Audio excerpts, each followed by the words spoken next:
Oi, pessoal. Vamos ler o diálogo de Platão chamado Eutífron.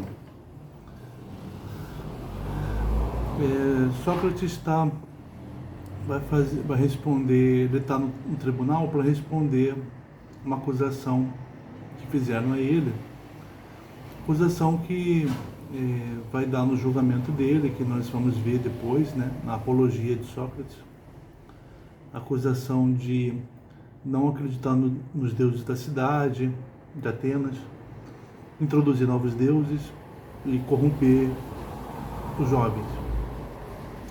Aí lá o Sócrates encontra o Eutífron, que aí na conversa o Sócrates descobre que o Eutífron está lá para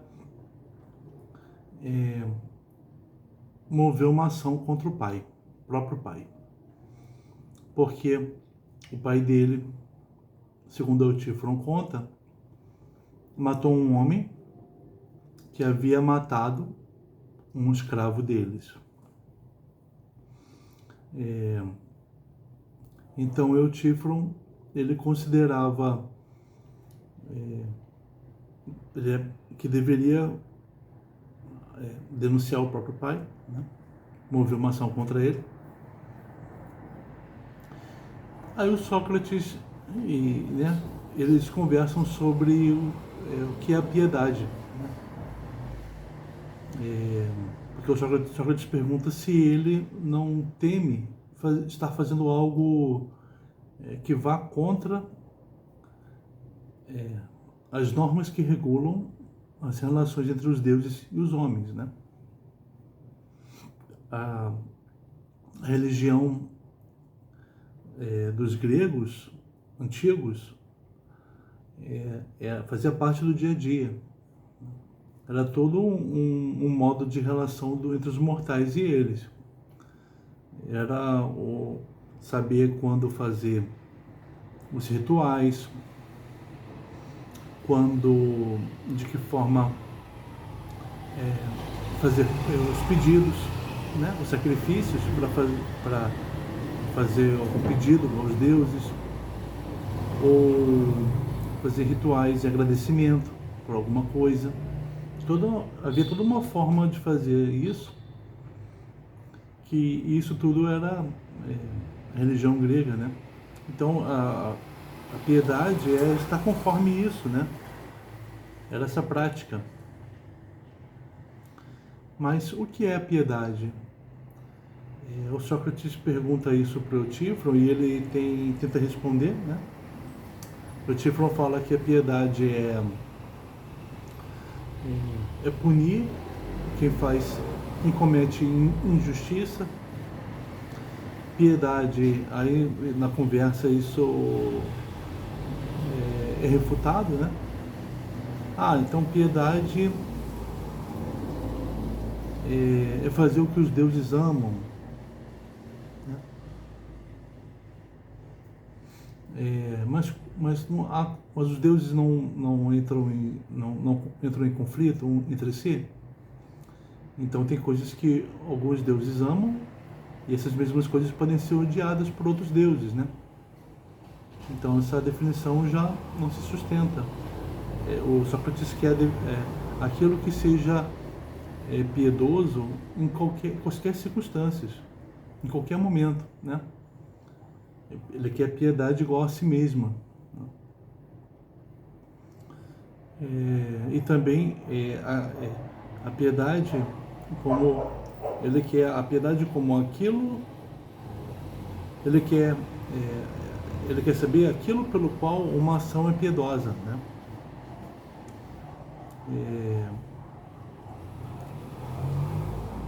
Que modelo uma ação segue para ser piedosa? Ele quer a piedade quanto modelo, né? Quanto forma. O Eutífro ele acredita saber o que é piedade, mas nas tentativas dele de definir ele não consegue. E o Sócrates, a respeito da piedade, como também em outras conversas que ele teve com outras pessoas, né, a respeito de outras questões morais, Aí ele fala, olha, em questões ambíguas, questões em que as pessoas discordam umas das outras, né? Se você não tem uma definição do que seja a coisa, então convém você não agir, né? Você é o Tiflon, você não... Será que você tem certeza do que seja piedade? Você tem certeza de que o que você está fazendo é piedoso? De que você não vai, acreditando estar fazendo algo que algo piedoso, você está fazendo algo ímpio? Ou seja, você vai... será que você não vai desagradar os deuses ao procurar, ao processar o seu pai? Não?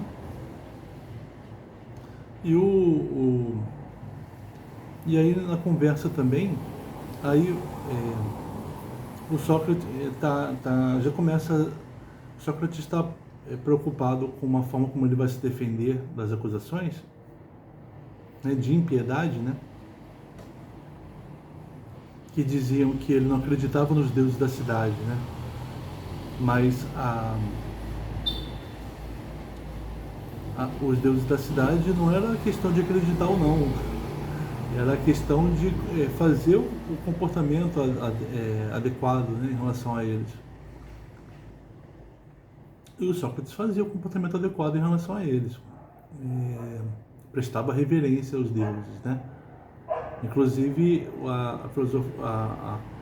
a missão filosófica do Sócrates de perguntar aos homens, né, o que eram as virtudes, foi movida pelo oráculo de Apolo, né, que dizia que o Sócrates era o mais sábio dos homens, e o Sócrates procurou entender esse oráculo fazendo essa investigação que ele fez. E nessa investigação ele percebeu que ele estava fazendo uma procura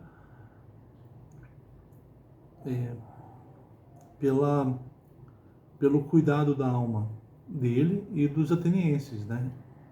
Então o Apolo, isso a gente vai ver na Apologia, mas Apolo deu a Sócrates uma missão de cuidar das almas dos atenienses, né?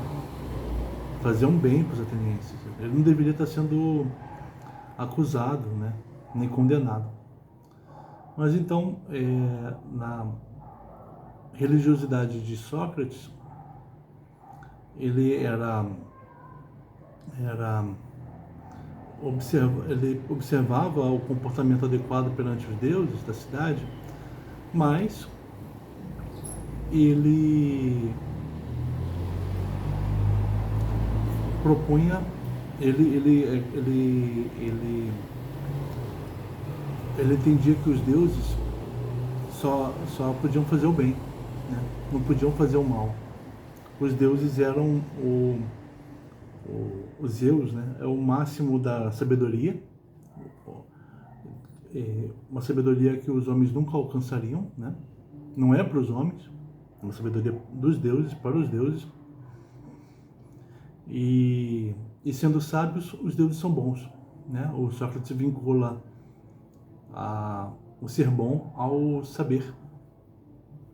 O mal, ele é mal por ser ignorante, por não saber as coisas.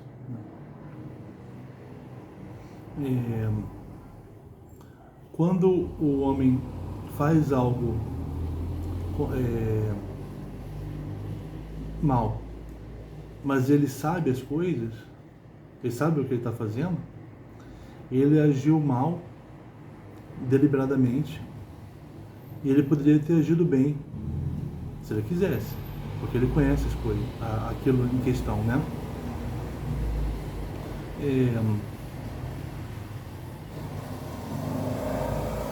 Então esse homem, ele é bom, porque ele pode agir bem e saber que está agindo bem. Diferente da pessoa que faz o bem ou o mal aleatoriamente, sem saber o que é o bom e o mal. essa pessoa acerta e erra sem saber. Agora, a pessoa que erra sabendo, ela é boa, porque ela, ao saber, ela é capaz de fazer o bem.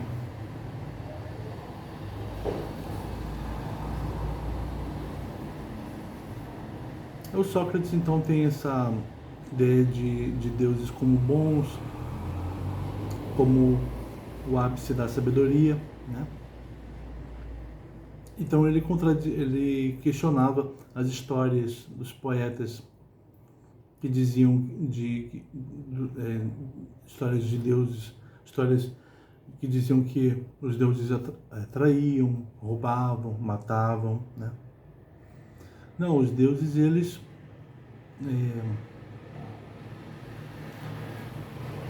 propiciam bem aos homens, não o mal.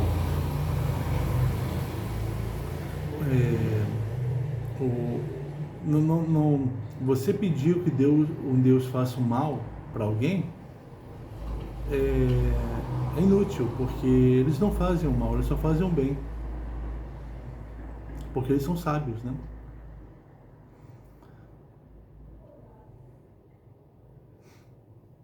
E o Sócrates, procurando aumentar a sabedoria dos homens a respeito da própria alma, ele está empreendendo o trabalho dos deuses, né? Está contribuindo para o trabalho dos deuses, né? Enfim, isso são aspectos da religião do Sócrates. O Sócrates, ele vai diante do Eutífron, ele vai brincar, né? Fala, não, então eu estou diante de alguém que sabe muito bem o que é piedade. Você vai ser meu professor. Você vai me ensinar o que é piedade. Até mesmo e sendo meu professor, você vai ser meu respaldo diante do meu acusador. Vou falar para ele que você, sabendo o que é piedade e sendo meu professor, você responde por mim, né? Então, para que o Eutífron seja professor do Sócrates, aí ele insiste para que ele defina piedade. Se mostra a altura de ser professor do Sócrates, né? Como ele se arbora de saber aquele assunto. Mas o Eutífron mostra que não tem condições de ser professor do Sócrates, né? Então tá, a edição que a gente vai ler é essa aqui, da Edipro, tá? Mas vai ter uma parte que vou precisar ler em outra edição, porque eu achei um trecho aqui confuso.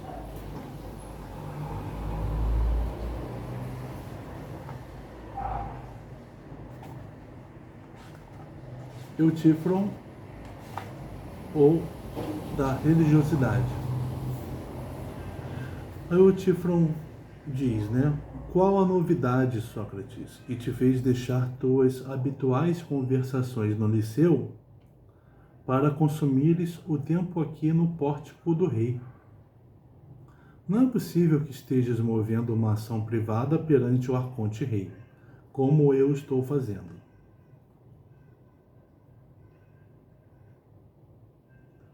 Os atenienses, Eutífron, não chamam isso de ação privada, mas de ação pública.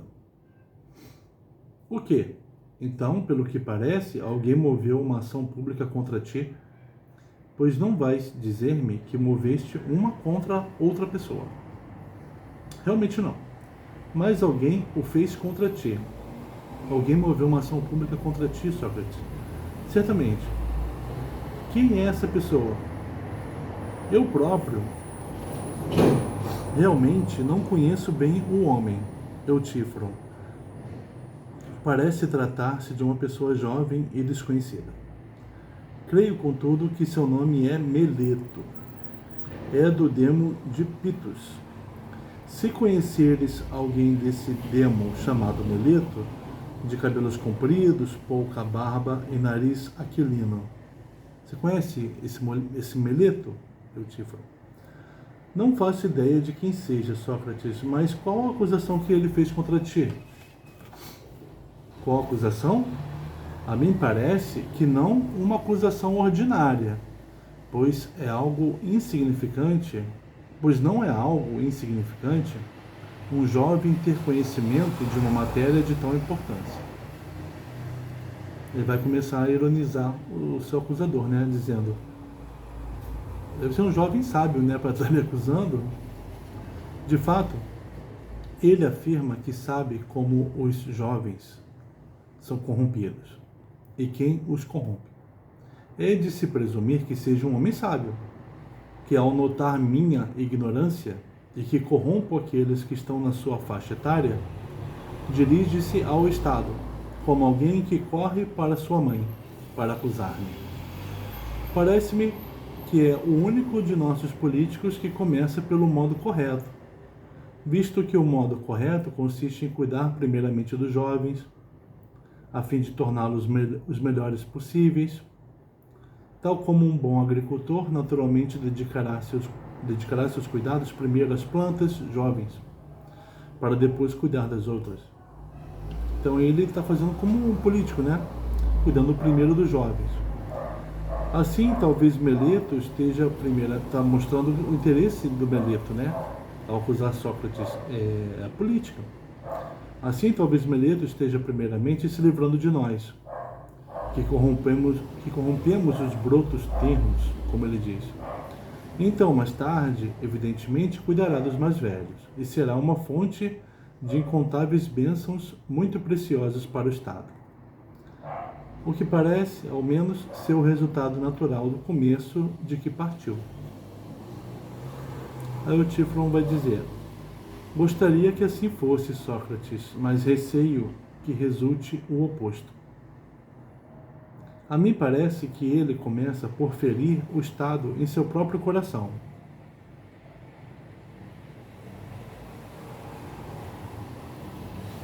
Quando se dispõe a cometer uma injustiça contra ti. Mas me diz, o que ele alega que fazes para corromper os jovens? Coisas absurdas, meu admirável amigo, ao ouvi-las em primeira mão, já que ele diz que sou um criador de deuses.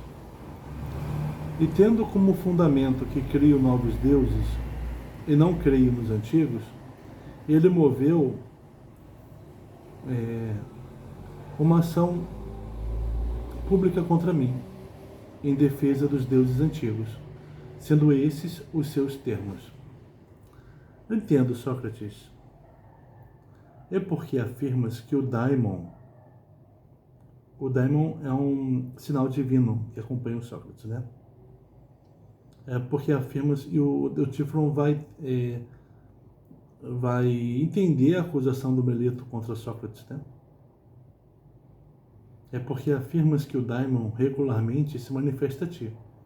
Assim, ele moveu essa ação pública contra ti por introduzires inovações na religião e recorre ao tribunal com o objetivo de te caluniar. Ciente de que esse tipo de coisa é facilmente mal interpretado pelas pessoas em geral.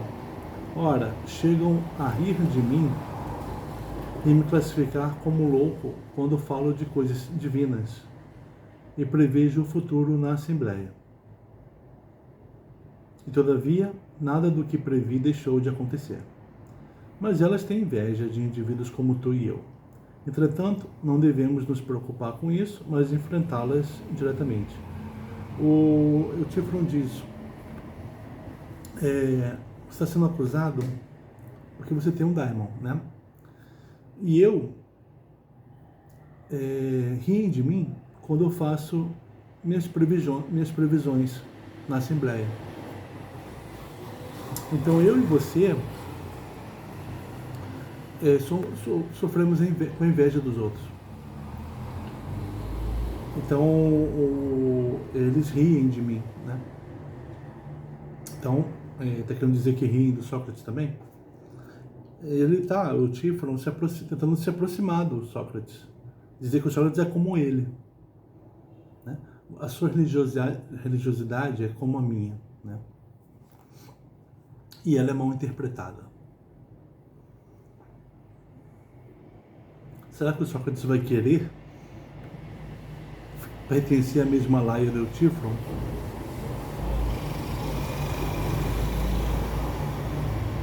Repara que o Sócrates, ele ironizou antes o jovem que o acusou. Deve ser muito sábio. Mas o Eutífron é a mesma coisa. É um jovem metido a sábio. A gente vai ver isso mais pra frente. Aí o Sócrates responde, né? Caro Eutífron, talvez não haja qualquer consequência quanto a estar exposto ao seu riso.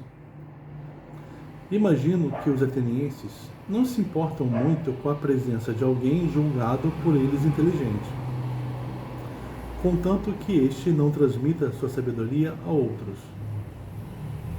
Os atenienses não se incomodam de estar perto de alguém inteligente, né? Conquanto que essa pessoa não queira transmitir a sabedoria dela aos outros. Mas, se julgam que induz outros a serem semelhantes a ele, ficam irados com ele, ou movidos pela inveja, como dizes, ou devido a alguma outra razão.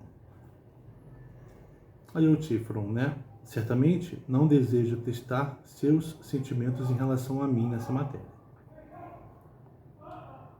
Aí o Sócrates diz, não, porque talvez pensem que adotas uma postura de reserva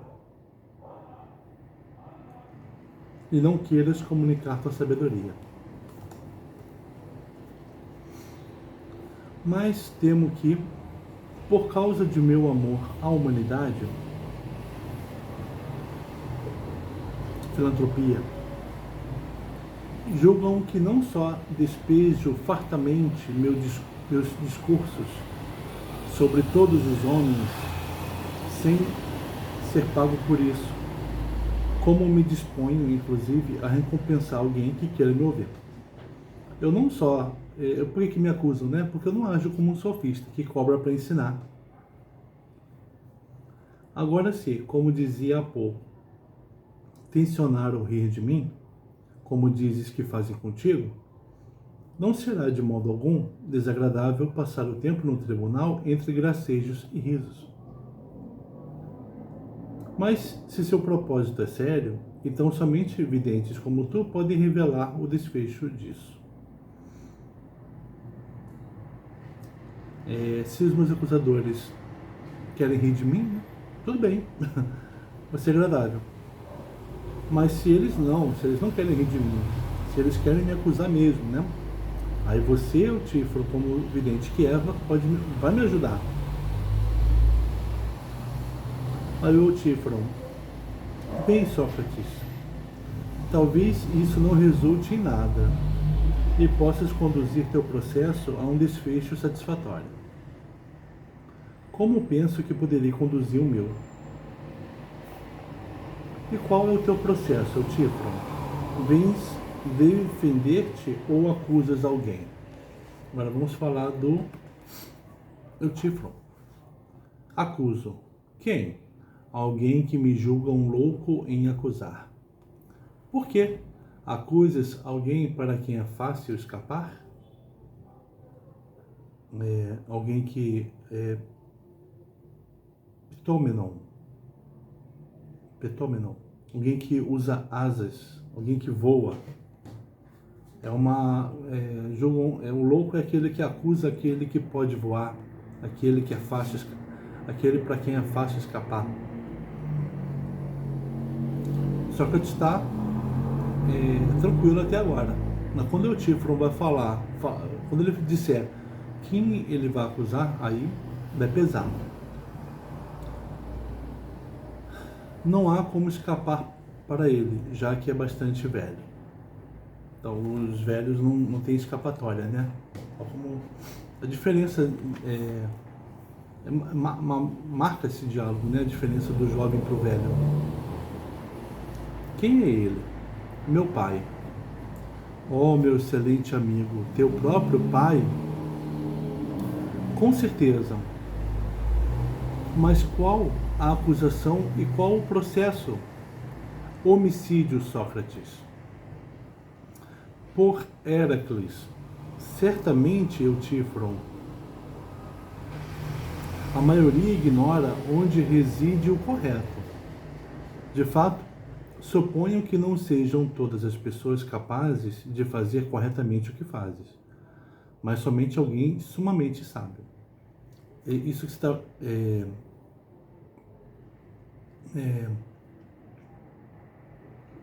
nem todos são capazes de fazer o que você pretende fazer. Correr o risco de cometer uma impiedade. Só os muito sábios são capazes de fazer isso. Aí o Tifron responde: sumamente sábio por Zeus, Sócrates. Então ele está, Sócrates fala que só os muito sábios fazem aquilo. E o Tifron concorda, então ele está dizendo que ele é sumamente sábio. A pessoa morta por seu pai é um parente? Isso me pareceria óbvio, já que não farias uma acusação de homicídio contra ele por causa de um estranho. É ridículo, Sócrates, te importares com a diferença daquele que foi morto ser um estranho ou um parente? A única coisa a ser considerada é apurar se quem matou agiu justa ou injustamente. Se o fez justamente, deixemo-lo livre. Mas se este não foi o caso, cabe processá-lo, mesmo que compartilhe de nosso fogo doméstico e de nossa mesa. A impureza, ou a mácula, né, que se tem quando se assassina alguém, a impureza, a miasma, é a mesma se mantens cientemente a companhia de tal pessoa, e não purificas a ti próprio e a ele, o levando à justiça. Então ele está falando, se a pessoa matou alguém justamente, tudo bem, mas se ela matou injustamente, ela tem que ser processada. E conviver com essa pessoa faz com que você se contamine com a impureza dela. Então ele também tem certeza de que o pai matou outra pessoa injustamente.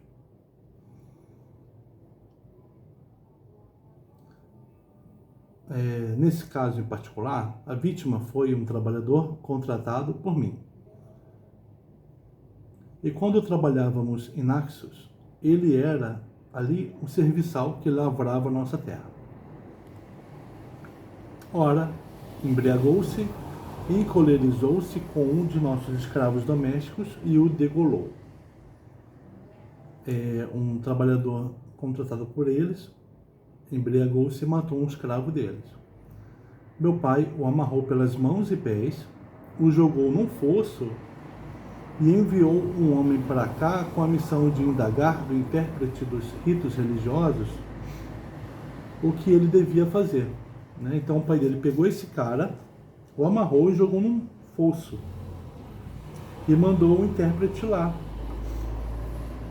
indagar um intérprete de ritos religiosos, para saber o que devia fazer. Enquanto esperava, não se importou com o homem amarrado e descuidou-se dele, pensando que se tratava de um assassino e que não tinha importância se morresse. O que foi precisamente o que aconteceu. De fato, morreu devido à fome, frio e suas correntes antes que o mensageiro voltasse com as instruções do intérprete. O que será que o intérprete falou para fazer? E agora meu pai e o resto de meus parentes estão indignados comigo, porque, em defesa desse assassino, estou acusando meu pai de assassinato. Então a família e o pai estão contra o Eutífron, Afirmam que ele não o matou e que mesmo que o tivesse feito, o morto não passava de um assassino, não devendo eu me incomodar com um tal indivíduo. Mesmo porque é um ato irreligioso um filho processar o pai por homicídio. Avisaram ele, isso é irreligioso, isso que você quer fazer, de processar seu pai. Entretanto, Sócrates, isso revela quão pouca compreensão têm eles da postura divina diante do que é religioso e irreligioso. Então, o Eutífron diz, eles não sabem o que é religioso e o que é irreligioso. O que eu estou fazendo é religioso. Eles me acusam porque eles não sabem. Aí o Sócrates, né? Vendo ele falar desse jeito, Sócrates vai dizer: mas, por Zeus, Eutífron, pensas que teu conhecimento acerca do divino, sobre o que é religioso e irreligioso, é tão apurado que quando os fatos se apresentam como declaras, não receias cometer tu próprio um ato irreligioso ao acusar teu pai de homicídio? Você pensa que o teu conhecimento a respeito disso é tão claro assim?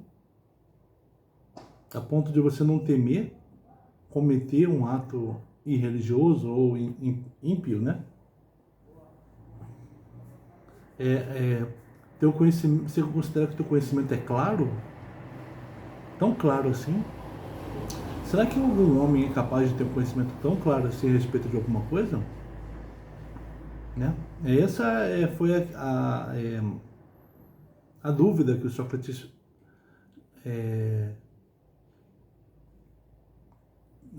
produziu nas pessoas de Atenas. Né? Será que o meu conhecimento de tal coisa é tão claro assim? A ponto de eu ter certeza do que eu estou fazendo? Aí o Eutífron, né? Deixa eu só marcar aqui.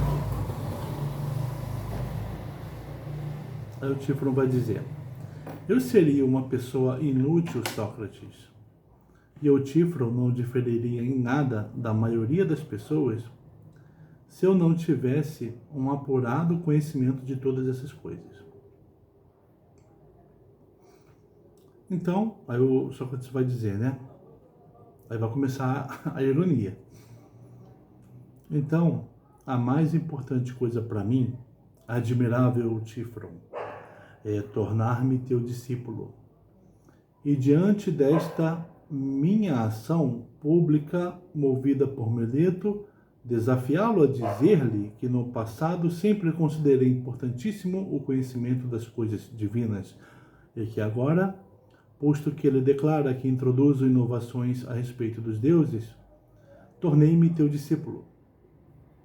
Então, o Meleto me acusa de impiedade. Olha, eu tanto prezo a religiosidade ou a piedade que eu sou discípulo do Eutífron. E eu lhe diria, né? Meleto, se reconheces que Eutífron é sábio nessas matérias, acredita que também sustenta opiniões corretas e não me leves a julgamento. Mas se não o reconheces, processa ele, meu mestre, e não a mim, e o acusa de corromper os velhos, a saber, seu pai e eu, o que é por ele realizado, ensinando-me e corrigindo e punindo seu pai. Então, Meleto, se você acredita que Eutífron é sábio a respeito da religiosidade, então não me acuse, porque eu sou aluno dele. Agora, se você acha que Eutífron não é sábio a respeito disso, e eu sou aluno dele, então você o processa ele, porque ele me corrompeu. Aí o Sócrates desinverteu, né? Então, assim, Meleto colocou o Meleto numa situação, ele propôs colocar o Meleto, né? Propôs falar isso para o Meleto, propôs colocar o Meleto numa situação que livra o Sócrates. Ou o Meleto, se ele considera o Eutífron sábio naquilo, livra o Sócrates. Se considera o Eutífron ignorante naquilo, processa o próprio Meleto e livra o Sócrates. E se ele não fizer como peço e poupar-me da ação pública ou movê-la contra ti em meu lugar, repetirei o mesmo repto no tribunal.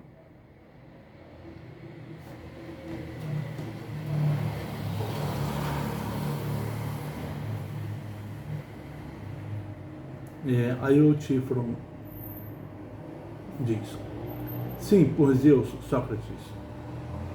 E se ele se dispusesse a mover uma ação pública contra mim, penso que descobriria seu ponto fraco. E a discussão no tribunal seria muito mais a respeito dele do que a respeito de mim. Aí o Sócrates, né? E é por compreender isso, caro amigo, que desejo tornar-me teu discípulo. Sei que nem Meleto, nem qualquer outro indivíduo parecem, absolutamente, perceber-te, enquanto ele me viu com tal nitidez e facilidade que me acusou de impiedade.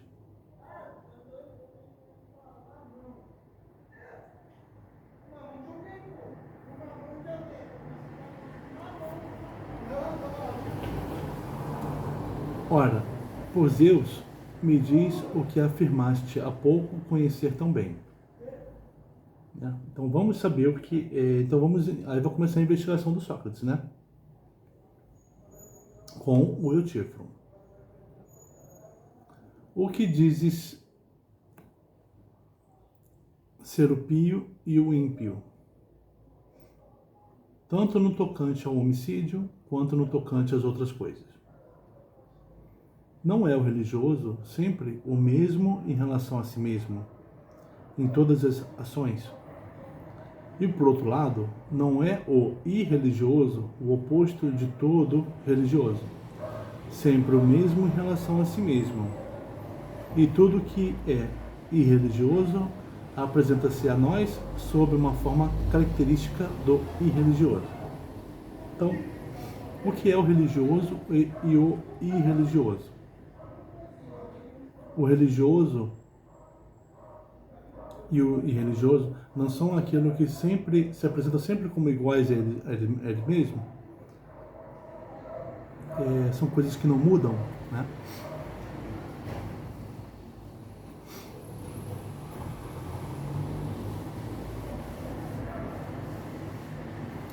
Com toda certeza, Sócrates. Diz-me, portanto, o que é o religioso e o que é o irreligioso. Bem, aí o Eutífron vai tentar definir. Bem, digo que religioso é fazer o que estou fazendo agora. Processar o perpetrador de injustiça que comete homicídio. Furta dos templos ou comete qualquer ato desse jaez. Quer seja ele meu pai, tua mãe, quer seja qualquer outra pessoa, ao passo que irreligioso é deixar de processá-lo. Então, o religioso é processar quem comete injustiça. Primeira tentativa de definição do Eutífron, né? Irreligioso é não processar quem cometeu injustiça. E observe, Sócrates, que possa oferecer uma segura evidência de que assim é a lei. Já apresentei a outros essa evidência, que essa ação é correta e que não devemos permitir que aquele que age com impiedade permaneça impune, independentemente de quem possa ser. As pessoas creem que Zeus é o melhor e o mais justo dos deuses, e reconhecem que acorrentou seu pai porque este, de maneira injusta, engolia seus filhos e castrara, por sua vez, seu pai por razões semelhantes.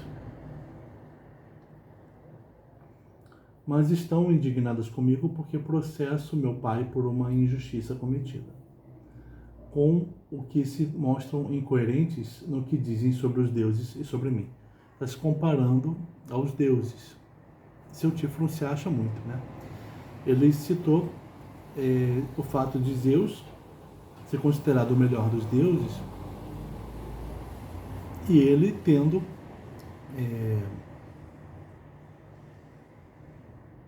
amarrado o pai, após fazer o pai vomitar os filhos que comeu, né?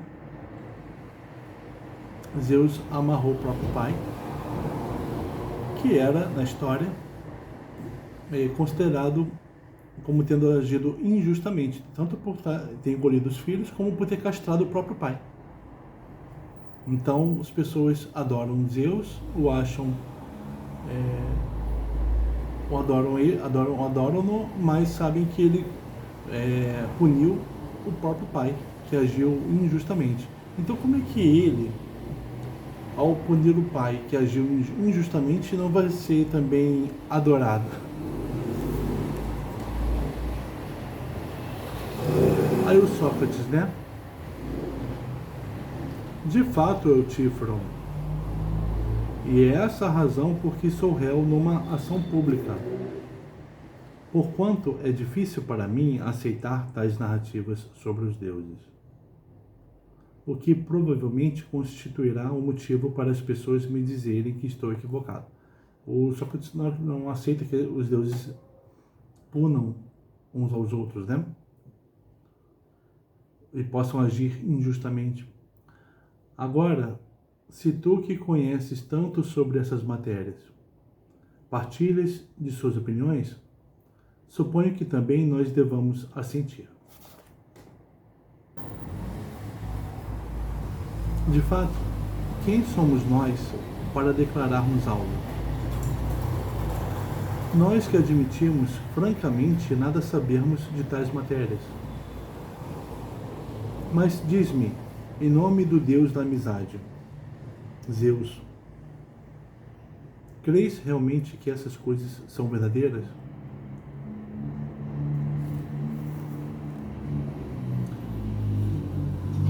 Você acredita em nome de Zeus, Deus da amizade? É como filho, é como Sócrates o chama, né? Já ressaltando como Sócrates entende os deuses.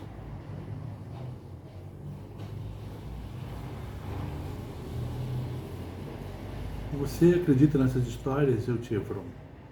Sim, além de outras ainda mais maravilhosas do que essas, Sócrates, e que a maioria das pessoas desconhece. E creis que há realmente guerra entre os deuses? Inimizades e batalhas medonhas e outras coisas dessa espécie, tal como contadas pelos poetas e representadas em variados ritos sagrados por bons artistas, como ocorre especialmente nas grandes Panateneias, um festival em honra a Atena. Ocasião em que o péplo, que era uma veste que era feita em Atenas para ser entregue à deusa no dia desse festival, nas Panateneias, né? E creis que há realmente guerra entre os deuses, como contadas pelos poetas e representadas em variados ritos sagrados por bons artistas, como ocorre especialmente nas grandes Panateneias, ocasião em que o péplo, né, essa vestimenta, repleto de adornos multicoloridos, é transportado à Acrópole. Admitiremos que essas coisas são verdadeiras, Eutífron? Não apenas essas, Sócrates, mas, como acabei de dizer, muitas outras coisas a respeito dos deuses, que se quiseres a ti relatarei, e que, estou certo, produzirão deslumbramento em ti quando as escutares. Não duvido, mas poderás relatar-me isso folgadamente numa outra oportunidade. Agora, procura dizer com mais clareza o que te perguntei há pouco. De fato, meu amigo, não me forneceste informação suficiente antes, quando indaguei o que era o religioso, e te limitaste a dizer-me que era religioso o que estás fazendo no presente, ou seja, processar teu pai por homicídio. O Eutífron, ele se acha tanto que ele, na resposta da pergunta o que é o religioso, ele diz, basta olhar para o que eu estou fazendo. Aí o Eutífron responde, ora, o que eu disse é verdadeiro, Sócrates. Eu mantenho o que eu disse. Aí o Sócrates, talvez. Entretanto, Eutífron, concordas que muitas outras coisas são religiosas, não é mesmo? Sim, são. Agora, recorda que não foi isso que te solicitei, a saber, indicar-me um ou dois entre os muitos atos religiosos. Não foi isso que eu te pedi. Não me dizer quais são os atos religiosos. Me indique atos religiosos. Não foi isso que eu pedi. Mas que me indicasses a própria forma, eidos, pela qual todos os atos religiosos são religiosos. Eu quero saber a forma pela qual os atos religiosos são religiosos. Aquilo pelo qual aquilo que é, é.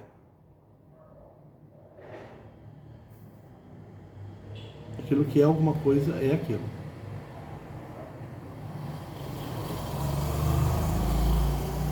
Com efeito, disseste que todos os atos irreligiosos são irreligiosos e todos os atos religiosos são religiosos por meio de uma forma. Ou não te recordas? Recorda. Diz-me então o que é essa forma para que eu possa manter meu olhar fixado nela e empregá-la como um padrão. E diante de algo que faças ou qualquer outra pessoa, essa ação se conformando a ele, poderei dizer que é religiosa. E se não se conformar, que é irreligiosa. Então me diga o que é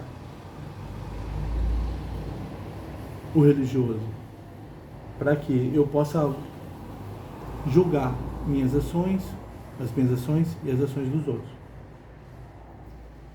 Se é teu desejo que eu explique desse modo, eu farei. Realmente é o que desejo.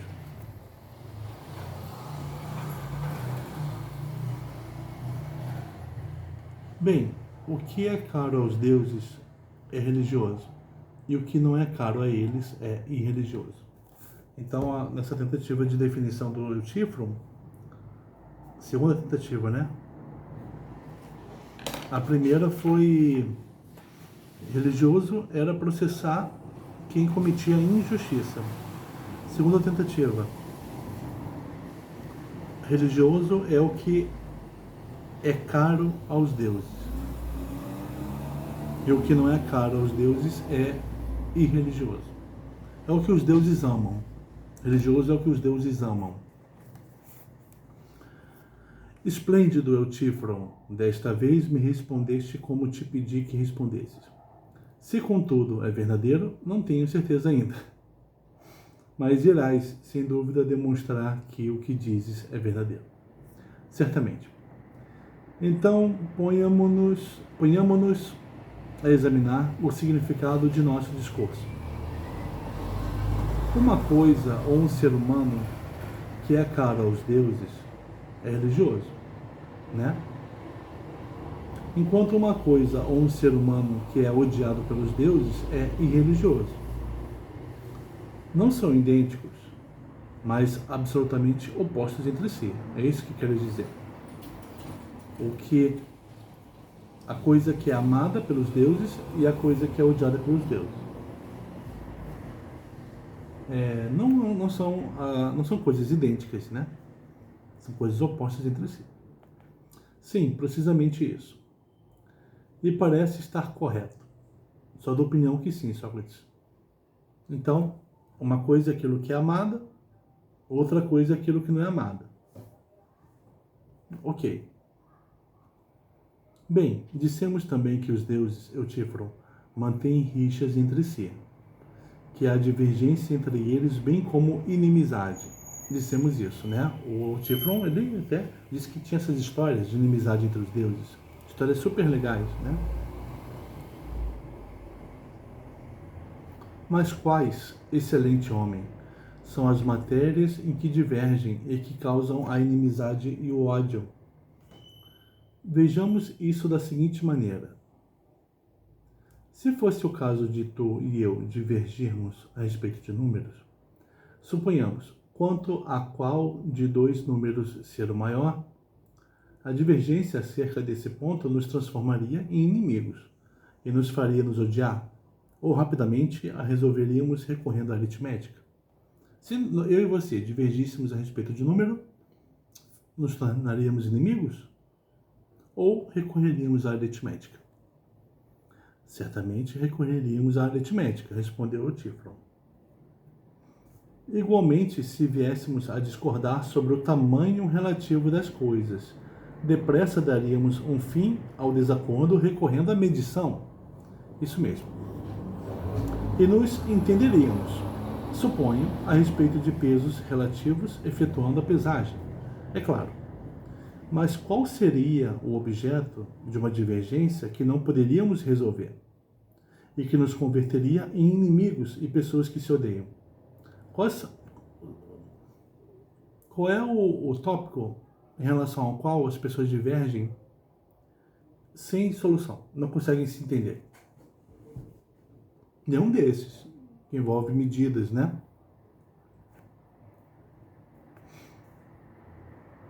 Em número. Talvez não possas oferecer uma pronta resposta, mas toma a liberdade de sugeri-la. Não seria esse objeto o justo e o injusto? O nobre e o vil? O nobre e o vil, né? O belo e o feio? E o bom e o mal? Não são estas as questões cuja divergência, quando somos incapazes de alcançar um consenso satisfatório sobre elas, nos leva, tu e eu e outras pessoas, a se tornarem inimigas? Sim, Sócrates, são essas as questões cuja divergência nos leva à inimizade. O Eutífron concorda que as pessoas se tornam inimigas por causa desse tipo de assunto. O belo e o feio, o bom e o mal, o justo e o injusto. Quer dizer, eu concordo que não são questões fáceis. Aí são questões cujo acordo não é fácil. Ou não é possível. Mas ele acha que ele sabe. Então ele acha que ele pode se sobrepor o saber dele aos outros. Aí o Sócrates diz, né? E quanto aos deuses, Eutífron, se divergem, sua divergência não envolveria essas questões? Necessariamente. Então, se os deuses divergem, deve ser entre essas questões também. Assim, ó nobre Eutífron, com base no que afirmas, também alguns dos deuses julgam certas coisas justas ou injustas, nobres ou vis, boas ou más, enquanto outros disso discordam, visto que não entrariam em conflito se não discordassem com respeito a essas matérias. É isso? O que dizes é correto. Então, eles tinham há pouco chegado à seguinte ideia. Os deuses amam isso e os deuses odeiam aquilo. E isso aqui que os deuses amam é o religioso, e isso aqui que os deuses odeiam é o irreligioso. Só que agora eles estão chegando a outra ideia. O Eutífron está a partir da Eutífron tendo dito que os deuses discordam, mas eles discordam a respeito do quê? De certo tipo de questão. O Eutífron disse que os deuses discordam, né? Então, se os deuses discordam, eles devem discordar a respeito, por exemplo, do que é o justo e injusto. Então, os deuses podem uma mesma ação pode ser amada por um Deus e odiada por outro. Então não é que o que os deuses amam seja uma coisa e o que os deuses odeiam seja outra coisa, mas a mesma coisa, ora é amada, ora é odiada pelos deuses. Então quando as duas ideias não podem conviver, né? Como é que resolve isso? Já acabou o argumento do Eutífron de que o religioso é o que os deuses amam. Porque se os deuses discordam, eles discordam a respeito... a discordância é o quê? É o que Para um é uma coisa, para outro é outra coisa, né? Então, complica, porque como é que uma coisa pode ser amada e odiada ao mesmo tempo? Né?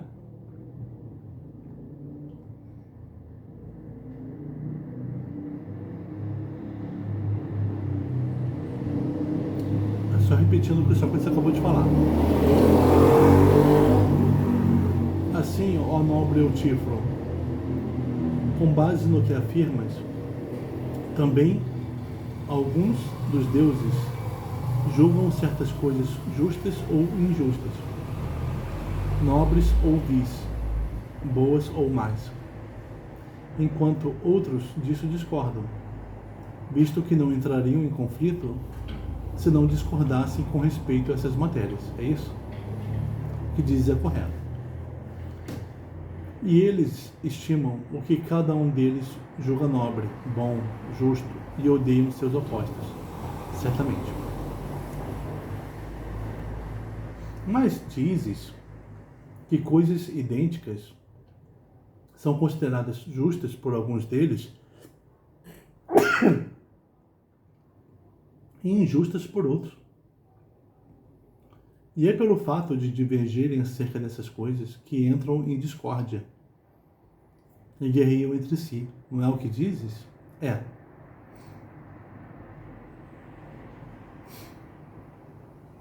Então, pelo que se evidencia, as mesmas coisas são odiadas e amadas pelos deuses. E as mesmas coisas seriam caras e odiáveis aos deuses. É o que se evidencia. Então, só pelo fato dos deuses discordarem sobre esse assunto, já deveria deixar o Eutífron mais cuidadoso, né?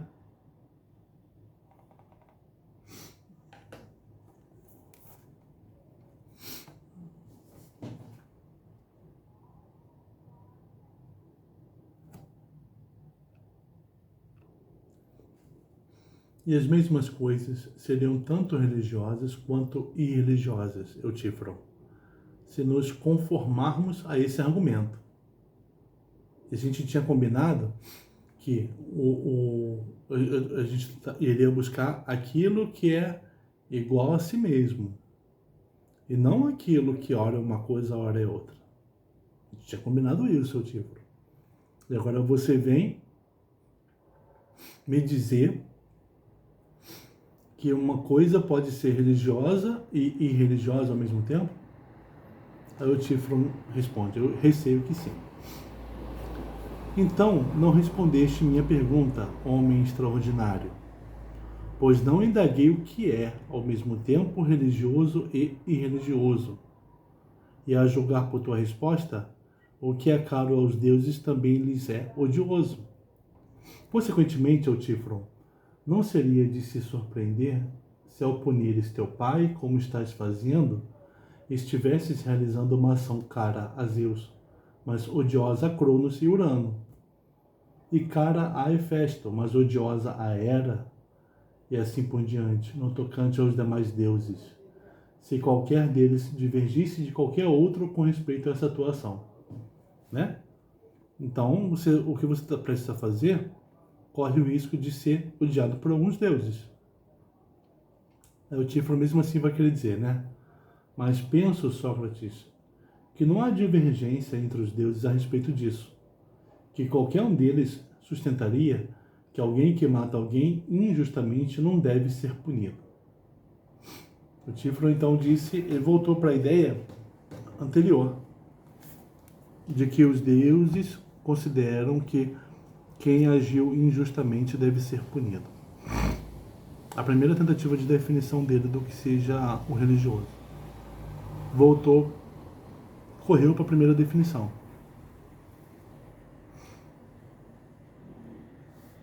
Aí o Sócrates responde, né? Bem, Eutífron, como é que essa primeira tentativa foi questionada?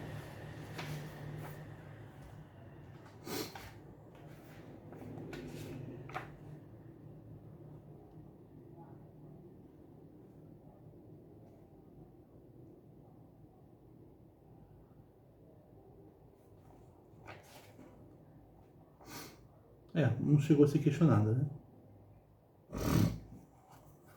Por isso até que ele voltou para esse ponto. Mas ele volta para os pontos que foram questionados. E no final do diálogo, ele vai retornar para essa ideia aqui de que o religioso é o caro aos deuses.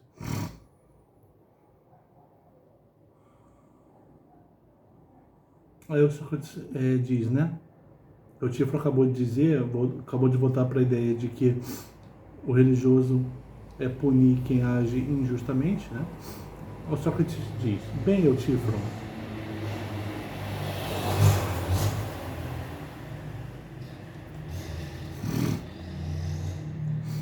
retornando aos seres humanos, vamos falar da gente agora. Já ouviste alguma vez alguém sustentando que aquele que matou injustamente uma pessoa ou que tenha feito qualquer outra coisa injustamente não deva ser punido? Você já ouviu alguém dizendo? Esse ponto aqui eu vou pegar uma outra edição, porque para mim ficou confuso aqui. A gente vai ver isso no próximo vídeo, tá?